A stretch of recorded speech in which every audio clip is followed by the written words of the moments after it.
Hey everybody, Jimmy Sandmore here.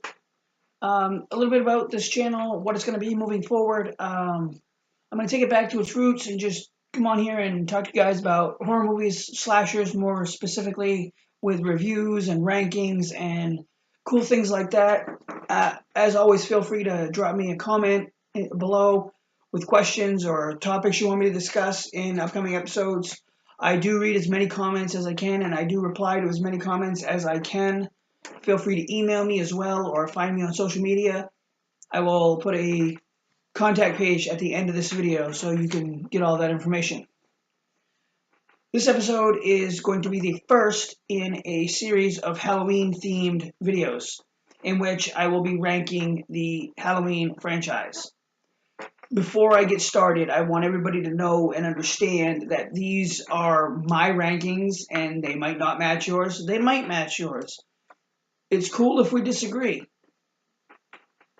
I want everybody to understand that all of the Halloween movies, in my opinion, have something good about them, and sometimes even great about them.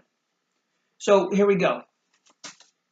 In last place in the rankings of the Halloween movies, again, in my opinion, is Halloween Resurrection. I'm sure that's not going to rock a lot of people's boats. I enjoyed the concept of this movie. It's the execution, I think, was lacking in this particular case. The kills, I thought, were really good for what they were doing. Busta Rhymes, in my opinion, was both good and bad. I mean, who can forget the line, trick or treat, motherfucker? In ninth place, I have Halloween 5, The Revenge of Michael Myers.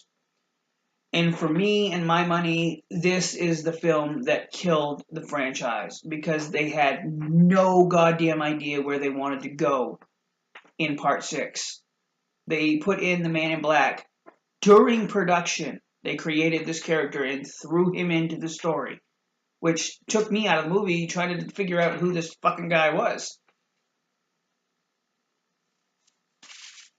I do have to say that the fight between Michael Myers and Dr. Loomis in this movie towards the end was amazing. Very well done, very well shot, and I'm sure many of you already know. Don Shanks, who played Michael Myers in this movie, actually broke his nose during the fight. Dr. Loomis, Donald Pleasance, actually hit him with a 2x4 square in his nose and busted his nose during that fight, which I thought was pretty cool. In the 8th spot in my list is Halloween 3 Season of the Witch, which I absolutely love this movie. It's only ranked so low because it doesn't have anything to do with Michael Myers, and I think that takes away from the overall product. However, I do actually watch Season of the Witch quite frequently, and I actually do really enjoy this movie. Tom Atkins is great in this movie. I love the story. I love the masks. They're really cool. And I love the fact that Dick Warlock is in this movie. So technically, not that it matters, technically Michael Myers was in Halloween 3 Season of the Witch. 7th place, I have Rob Zombie's H2. And yes, I understand the story was a little out there and a little hard to follow. But the white horse is what everybody that I talk to complains about the most. And my problem with this is the white horse is explained with a title card at the very beginning of the movie. Shouldn't be that hard to understand. I actually just rewatched that movie with my wife tonight as part of our 31 days of Halloween. Which, no, we don't watch all the movies over and over again on 31 days. It's 31 Nights of Horror. We watch a different horror movie from October 1st to Halloween. Getting back to Rob Zombie's H2.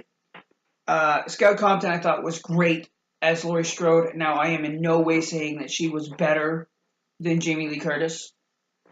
I'm saying what she did with the character, especially in part 2, was fucking amazing. Rob Zombie showed us just how fucked up and damaged Laurie Strode would be after the events of his first movie. I think this is what Laurie could have been like in H2O. And that's what I would have wanted to see.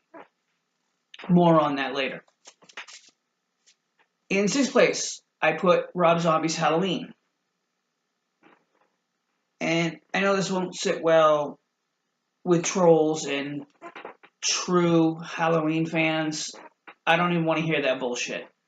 Because I've been a Halloween fan since Halloween night 1988, when I watched the first Halloween for the first time with my dad. And you know, this movie, while it's not perfect, really shows a different side of Michael Myers, a more brutal side, a more violent side that we haven't seen since The Curse of Michael Myers, which I thought, again, was something that the franchise needed at this point. Because the slow burn for a 2017, I'm sorry, 07 audience would not work. Because fans don't want that. They want the blood, guts, and gore and all that happy crap that all these movies give us now. A slow burn worked in 78. A slow burn worked in 81. It would not work in 07. More on that later as we get further up in the list. And I think the characters in this one are very different than they were in the original, which is good. I enjoy the different aspects of the characters, Laurie, Annie, and Linda, in this new telling. You know, and the first act in this movie is not perfect. It's rough because most people didn't want a backstory. I personally didn't mind it because I think it adds something to the story. But if you erase that first act of that movie, all of the backstory for Michael and all of that stuff, you still have a kick-ass movie. What are you going to do to fill that 30 minutes? I think it is. Something like that, close to 30 minutes. You really can't take it out because you need it to fill the runtime. I love the kills in Rob Zombie's Halloween. They're brutal. They kick ass. And, I mean, a lot of them are, you know, pretty standard in comparison to the first one. Although I did like the brutality of Michael choking Linda with his bare hands instead of a phone cord, because you're not going to see a fucking corded phone in 2017. Or 07. I keep saying 2017. Sorry, guys. The overall story I thought was good, and I loved the ending of this movie. And my personal theory on the ending of this movie is when Michael grabs her hand and the gun goes off, he wants her to shoot him. He wants it to end. And then when he comes back, he's like, well, that didn't work. That's just my personal opinion. You can agree, disagree. That's just what I think. I got an itchy nose tonight. In fifth place, I have Halloween, The Curse of Michael Myers. Loved the producer's cut of this movie more so than the theatrical. It was a more complete film in my opinion, and a lot of people feel that way. The mask in this movie kicks ass. I absolutely love the way it looks, the shading, the hair, everything. The mask really kicks ass. Again, this is the first time we see a more brutal, vicious, violent Michael Myers in this movie, which I think is something it needed as we're getting on there in sequels and further in time. The cast was solid. I really did enjoy The Curse of Michael Myers. It's one of the ones that I watch on a regular basis. Fourth place is Halloween 4, The Return of Michael Myers. I love this movie. It's a fantastic movie. I can't say enough good things about Danielle Harris in this movie. She really carries the movie as the new Laurie, or that's how I see her. Ellie Cornell as Rachel Carruthers is amazing. I think she was a really good supporting character to the Jamie Lloyd character, of course, played by Danielle Harris. I think the kills in this movie are very well done. I enjoy this movie probably more than I do most of the Halloween sequels. In third place on my top list is H2O, which I thought was an absolutely great film. And when I saw this back in the day, I'm like, how can they make John her son when they don't mention Jamie? I was not aware back then at that age, 20 years ago, well, I guess, yeah, because I just turned 40, so when I was 20, that they were retconning out 4, 5, and 6 from the timeline. So back then I didn't understand it. Now that I'm 40 years old and I can say, oh, okay, so it's 1, 2, H2O, way better movie when you take that into consideration. And that's what fans need to understand. And I'm going to deviate from my list here for a second. For those of you that don't know, that are new to the horror community or new to Halloween, there are several different timelines and continuities that you need to be aware of. If you want the Laurie Strode story, you watch Halloween from 78, 81's Halloween 2, and H2O. You can throw Resurrection in there if you so choose. I don't. I do like Resurrection. I do watch all of these movies, but that's one timeline. Then you have the Jamie Lloyd trilogy, which is parts 4, 5, and 6, which tell a different story. But if you watch them like that, they make a hell of a lot more sense. And you can disavow Resurrection, and of course Rob Zombie's Halloween and H2 are their own separate timeline. And of course now, here we are in 2018, Halloween 2018 just came out a couple weeks ago, and that timeline is John Carpenter's Halloween 78 and Halloween 2018. And I'm sure there'll be a sequel. More on that later. I thought Jamie Lee Curtis coming back to H2O was amazing. I both liked and disliked her character. I thought she should have been more damaged, and it should have come across more on screen like it does in the new film. The kills were good in this movie. Not great. Not, oh my god, blow my fucking mind great, but they were good. Now, the mask is a little bit of an issue. I mean, more on that in a future video, but the mask in this movie just kind of takes you out of the movie. And I've been saying that a lot, that things take me out of the experience. And in my opinion,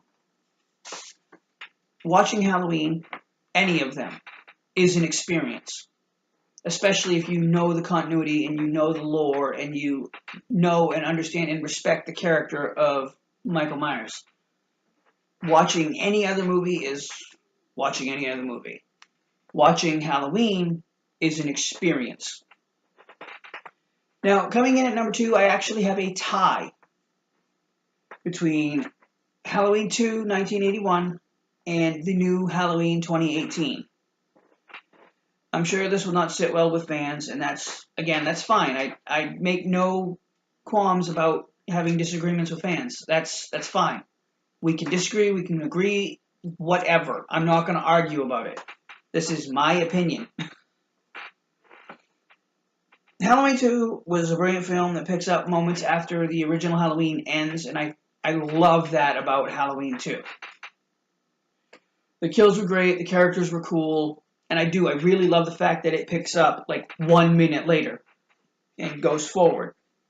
The hospital setting I thought was amazing. And you know, the ending of Halloween 2 was supposed to be the end of the Michael Myers, Laurie Strode storyline. As we all know, Halloween 3 was supposed to be the start of an anthology where each film after that would have a different Halloween theme. Which is a great fucking idea. Then they should have never made Halloween 2 with Michael Myers and Laurie Strode. That should have been the beginning of the anthology. Just my opinion. Now for why I feel Halloween 2018 works as a follow-up to the original. And why I think 2018's Halloween deserves to be tied for number 2 on my list. I know, again, this won't sit well with some fans, and that's fine. I can't stress that enough. I think Halloween 2018 fits perfectly with the original film. Do I think it's a perfect film? No. Not at all. But the thing is in Halloween 2018, they don't make any major mistakes. They don't invent the Man in Black. They don't completely disavow too much. I mean, of course, they disavow everything from 2 on. But what I mean by that is they don't they don't make, for one, they don't make them brother and sister, and with taking that out, you don't change the continuity of the other movies. But it's like 2 lines in Halloween 2 that makes Laurie and Michael brother and sister. By taking that out, you've exponentially created different avenues that this franchise and the series can take moving forward from Halloween 2018. And again, they don't make any major mistakes. There are good moments. There are some really great moments in Halloween 2018. I was sitting in the theater with my wife and a couple of our friends, and I was both shocked, surprised. I was even scared sitting in the movie theater for the first time in a very long time watching a movie. The music is very chilling, and yes, I understand they just did retreads and reworks of most of the original soundtrack. The soundtrack to this film is amazing, and I probably listen to it 3 times a day since I got it on Spotify. The characters were good for the most part. There were a couple that were just like, why did you write this character? And there were a few of them just like, oh, fuck, I can't wait to see you die. I can't wait to see how Michael kills you. And the level of brutality in Halloween 2018 is both refreshing and shocking. Because when they said, oh, we're going to take it back to its roots, I figured, okay, slow burn, not a lot of brutality, not a lot of blood. And there wasn't a lot of blood and gore in this movie, which was good. But the kills started out brutally. As far as the ending goes, it's not perfect. I liked it.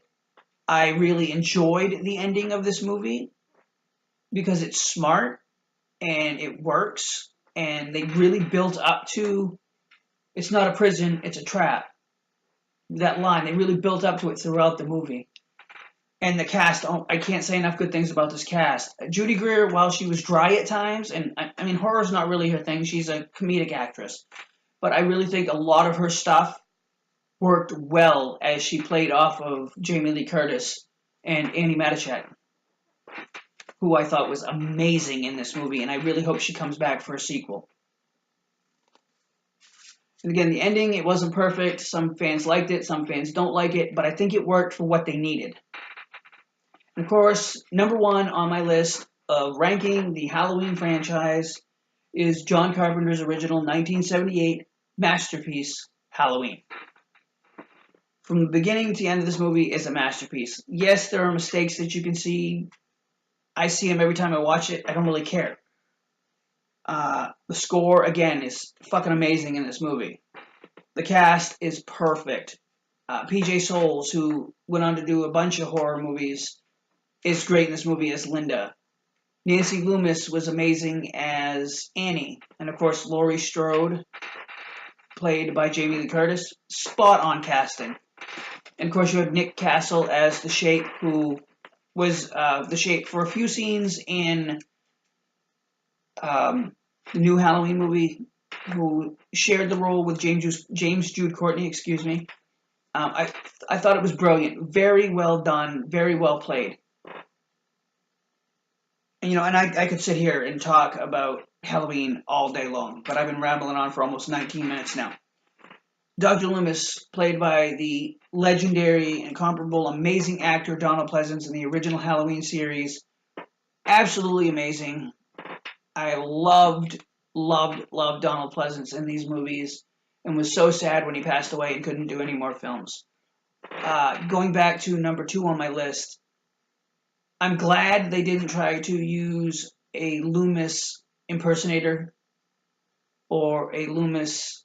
I mean, they did the little Loomis soundbite with the voice actor, which wasn't great, but it wasn't totally horrible. They should have gotten Jay from another YouTube channel called We Watched a Movie. That guy does a great Dr. Loomis impression. You should watch their stuff. Their channel is called We Watched a Movie. It's Mike and Jay. They're amazing. They do really cool parodies and little skits with Michael Myers and Dr. Loomis. It's fucking hilarious. You should definitely check it out. So that's a shout out from my guys over at We Watched the Movie. And again, Jamie Lee Curtis was amazing. It was cool to see her in 78 as Laurie Strode, and then here we are 40 years later, and she does the same role. The damaged Laurie that we saw in Halloween 2018 was what I wanted to see in H2O perfectly. I think the ending of Halloween is incredible, and I love when Loomis looks over the balcony and then he's like, "Oh, where'd he go? I shot him 6 times, Sheriff." I love that banter between the sheriff and him at the opening of part 2. Okay, folks, that's all I've got. There you have it. This has been the Maine Morgue with Jamie Santamore.